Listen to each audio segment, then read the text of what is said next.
You can find the Phantom as early as Act 1 through Sinner's Path. From Sinner's Path, you'll have to find the mist in the top left corner of the area. Above and to the left of the elevated platform with the Chain Ogre will be a breakable wall that needs to be wall-clinged to access. Beyond this, you'll enter the mist. The mist is an endless loop of randomly generated rooms with exactly one correct exit, which you need to find a few times in a row in order to escape it. To find the correct exit, find the butterflies in the room and then play the needle in to have them guide you to the correct one. After a few rooms, you'll eventually reach the exhaust organ where you will find the Phantom. The Phantom is a nimble player-sized boss who shares a lot of similarities with Lace in combat. She only has 3 basic moves and a few big AoEs once you reach certain phases in the fight, but can be somewhat oppressive with her parry mechanic. For equipables and crests, I personally found that the Reaper's Crest was great for the huge attack hitboxes against some of the Phantom's attacks, with the dash and pogo attack feeling great against her. Silk abilities won't help a ton in this fight, but I found that the Threadstorm ability is decent for damage after staggering the boss. For your tools, getting something ranged can be useful since the Phantom often ends up positioning herself somewhat far from you with her super mobile moveset, and you can get some damage in between these gaps if you have the right tools. I personally used the Forged Daughter version of Silk Shot along with the Paula Pouch to deal some damage across the screen throughout almost the whole fight. You can also try using Tax to deal some damage since the Phantom is on the floor around 70% of the time, but do be warned that she can parry the Tax. Starting off her attacks, the most common is her Nail Throw.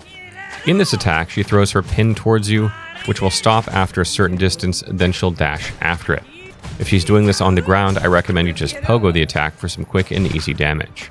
If she does it in the air instead, run away from the point of impact, then dash towards it for a quick dash attack when she follows the nail. I also like to throw in one Silk Shot after I pogo her when she's doing the ground attack, and before I dash attack her when she's doing it in the air. It's important to note that once you hit her once, do not try to hit her again since she will use her parry mechanic. If you hit her while she's in her parry stance, she'll do a pretty large AoE in the vicinity. She can do this parry right after any attack and sometimes multiple times in a row, even in the air. If you do hit it though, to get out of it, you can simply jump to get out of the AoE. Try to make a habit of not hitting her parry though, as it's always a risk, and there's no damage opportunity after she finishes it. Her third and last standard move is a Rapid Poke. When she starts this, she can do 2 to 3 poking attacks in one direction. This attack is pretty easy to dodge since you can always pogo it to get some damage in and avoid taking hits. Eventually, after a bit of damage, the Phantom will do her first AoE steam attack on the floor. Whenever she does this AoE, if you can get out of it in time, you can dash back in for a single dash attack to get in some quick damage. However, this won't be the case for the start of Phase 2. At the start of Phase 2, the Phantom will roar and do 5 consecutive larger AoE steam attacks on the floor. These can be tricky to dodge since if you dash too far, you'll bump your head on the wall and be pushed back a bit into the AoE.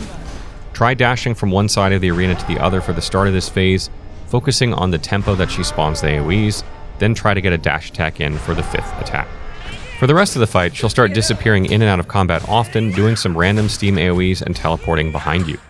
Just remember to keep going for those one-hit damage openings regardless and try to get range damage attacks in wherever you can. Patience is the best trick for this fight.